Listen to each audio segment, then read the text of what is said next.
সেনাবাহিনী কি কোনো দায়িত্ব নেই? তারা কি জনগণের পজ বুঝতে পারছে না? তারা কি জানে না? তারা কি দেখছে না? বন্দুক উঁচিয়ে কামান উঁচিয়ে যখন জনগণের স্রোতে যাচ্ছে তখন জনগণ ওয়েলকাম স্লোগান দিচ্ছে।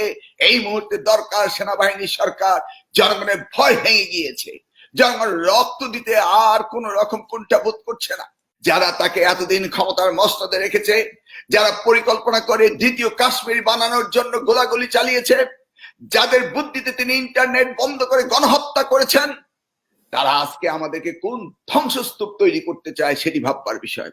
আমরা দেখতে পাচ্ছি দেশটি পিছনের দিকে চলে গিয়েছে, একটি বটমলেস বাস্কেটে পরিণত করেছিল যা তার বাবা করেছে। সেই জায়গাতে, সেই শূন্যের কোঠায় এনে, সেই মাইনাসের কোঠায় দেশটিকে এনে সে ছেড়ে যাচ্ছে। এই হাসিনা ক্ষমতায় থাকার আর কোনো কারণ নেই, ক্ষমতা থাকতে পারবে না, থাকছে না, এটা আমি বিশ্বাস করি। এটা হতেই হবে এবং হচ্ছে। কখন হচ্ছে এটা জাস্ট একটু সময়ের ব্যাপার। এখন কি হবে এই সেটা নিয়ে আমাদের চিন্তা করতে হবে। এই যাওয়ার সময় একত আমরা যদি এই ড্যামেজের ডেন্সিটির কথা চিন্তা করি, যেটা মারুফ সাহেব বললেন, অবর্ণনীয়, অস্বাভাবিক, অপরিণীয় ক্ষতি সাধন করেছে।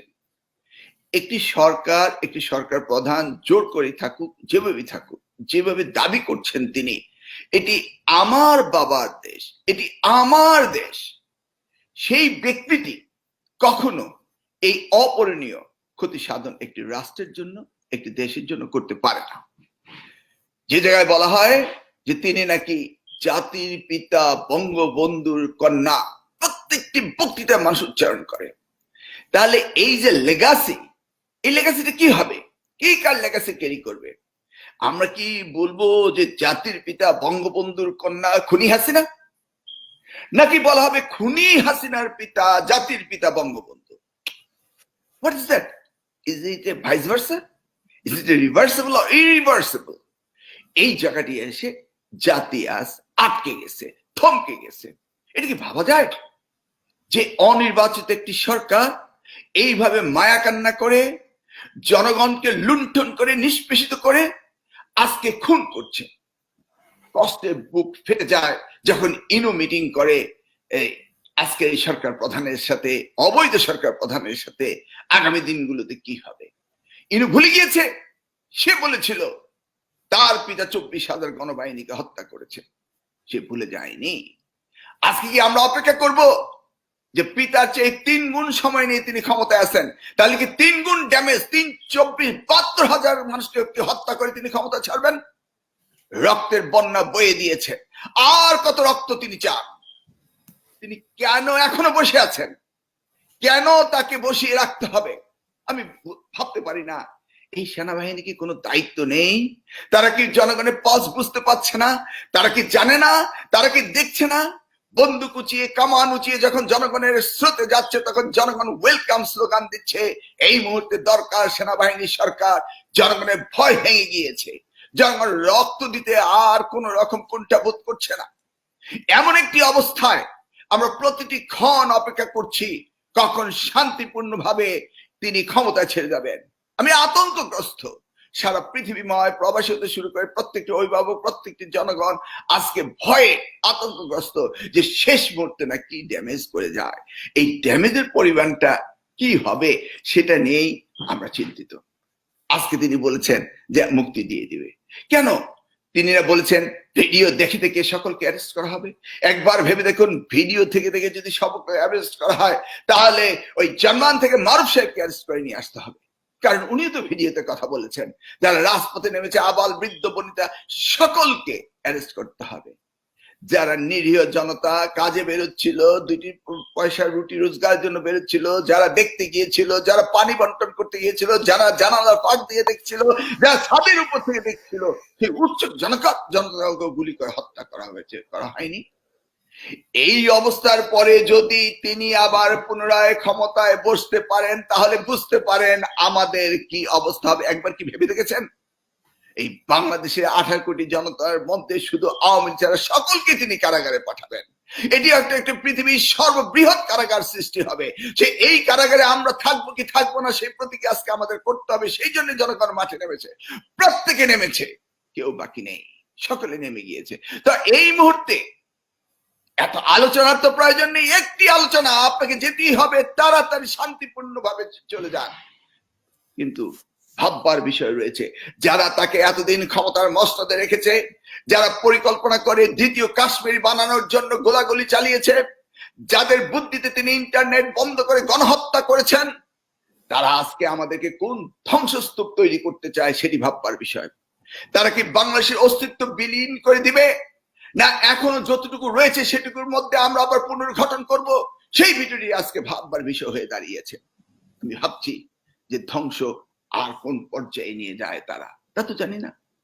আজকে সেনাবাহিনীর ভিতরে যেইভাবে দ্বিমত পোষিত হচ্ছে উচ্চ পর্যায়ে এবং মধ্য পর্যায় থেকে, সেটা যদি বিস্ফোরিত হয় তাহলে আমরা কোথায় যাব? আমরা আল্লাহ রাব্বুল আলামিনের কাছে দোয়া করব যেন রক্তক্ষয় না হয়, আর যেন না বাড়ে। যেভাবে হেলিকপ্টার থেকে মেশিন গান দিয়ে গুলি করা হয়েছে, আজকে যে লাখো জনতা শহীদ মিনারে উপস্থিত হয়েছেন, সারা বাংলাদেশে উপস্থিত হয়েছে, যদি হেলিকপ্টার থেকে বোমা বর্ষণ করা হয় তাহলে সবচেয়ে ঐতিহাসিক নরঘাতক হিসাবে আজকে পরিচিতি পাবে এই স্বৈর শাসক শেখ হাসিনা। ইতিহাসের শেষ অধ্যায়টি তিনি রচনা করতে যাচ্ছেন। যতটুকু রচনা করেছেন তাতেই তিনি ওই ইতিহাসের সবচেয়ে বেশি বড় শান্তিপূর্ণ ক্ষমতা ব্যবহার করে নরঘাতক তিনি হয়েছেন।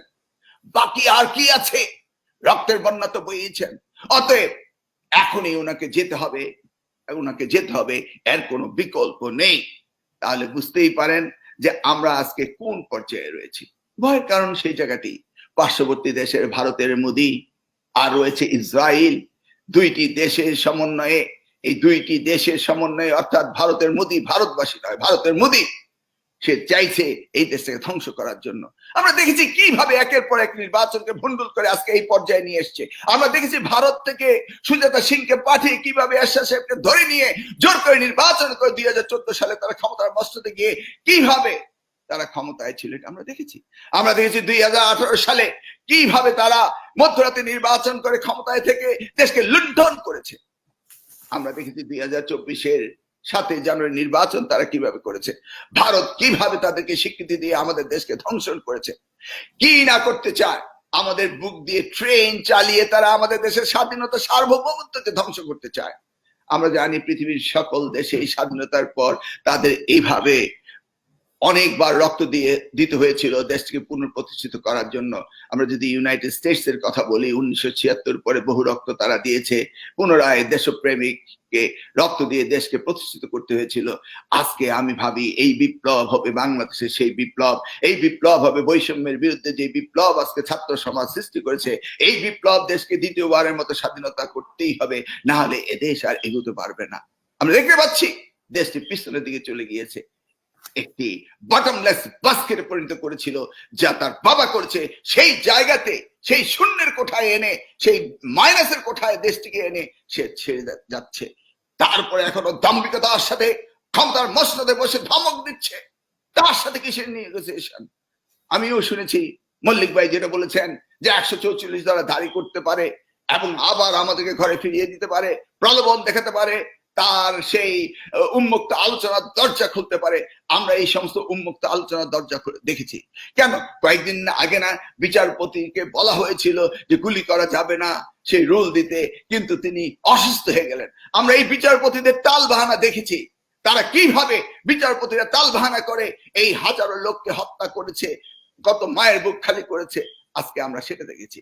এখান থেকে উদ্ধার হতে হলে একটি জিনিস রয়েছে, এক দফা এক দাবি। হাসিনা তুই কখন যাবি, কবে নয় কখন যাবি, কত মিনিটে যাবি, সেই দাবি আজ উত্থাপিত হয়েছে। প্রশ্ন আছে যে কিভাবে হবে। আমরা আগেও শুনেছি জাতীয় পার্টির এক নেতা বলেছিল ক্ষমতা কি আমরা 0 পয়েন্টে রেখে আসবো। আমরা এটা দেখেছি, শুনেছি। ক্ষমতা কি উনারা 0 পয়েন্টে রেখে যাবেন? ডক্ট্রিন অফ নেসেসিটি রয়েছে। আমরা বাংলাদেশের ইতিহাসে দেখেছি ক্ষমতা কিভাবে হস্তান্তর করতে হয়। ক্ষমতা কিভাবে হস্তান্তর সেটা আমাদের ভাবার বিষয় নয়। আপনি ক্ষমতা রেখে পালিয়ে যান, কিভাবে ক্ষমতা হস্তান্তর করতে হয় সেটা জাতি জানে, এই ছাত্র সমাজ জানে। এই ছাত্র সমাজরা আজকে আমাদেরকে দিক নির্দেশনা করেছে। এই তরুণ প্রজন্ম যারা আজকে এই আন্দোলনকে ত্বরান্বিত করে, আজকে এই আন্দোলনের একটা সুনির্দিষ্ট গতিপথকে নির্ধারণ করছে, সেই ছাত্র সমাজে আমাদেরকে দেখিয়ে দিবে আগামী দিনে কিভাবে দেশ চলতে হয়। সেই বিষয়টি ভাবার সময় আছে, ভাবছে জনগণ। আপনি দয়া করে আর রক্তক্ষয় না করে এখনই বেরিয়ে যান। এই যে এখন রাত হয়েছে, জানি না উনার মধ্যে আবার কোন কাল লাগিনি আশ্রয় নিয়ে আবার কোন ধ্বংসলীলা চালিয়ে দিয়ে বাংলাদেশকে ধ্বংস করে দিয়ে যায়। কারণ উনার তো বাংলাদেশে কোনো স্টেক নেই। উনি তো নিজেই বলেছেন আমার কেউ নেই, সব হারিয়েছি। উনার যেহেতু কেউ নেই, সব হারিয়েছি, উনার বাংলাদেশের জনগণ উনার নেই, উনার কেউ নেই। উনি শেষ মুহূর্তে এই বৃদ্ধ বয়সে বাংলাদেশকে একটি শ্মশান বানিয়ে তিনি যেতে যাচ্ছেন। সেই জন্যই আমরা মনে করি আন্দোলন ত্বরান্বিত করতে হবে, প্রত্যেকে ঘর থেকে নেমে আসতে হবে, প্রত্যেকে, কেউ ঘরে থাকতে পারবেন না এবং এই সরকার পতন না হওয়া পর্যন্ত ঘরে ফিরবেন না। এটাই হচ্ছে আমার অনুরোধ।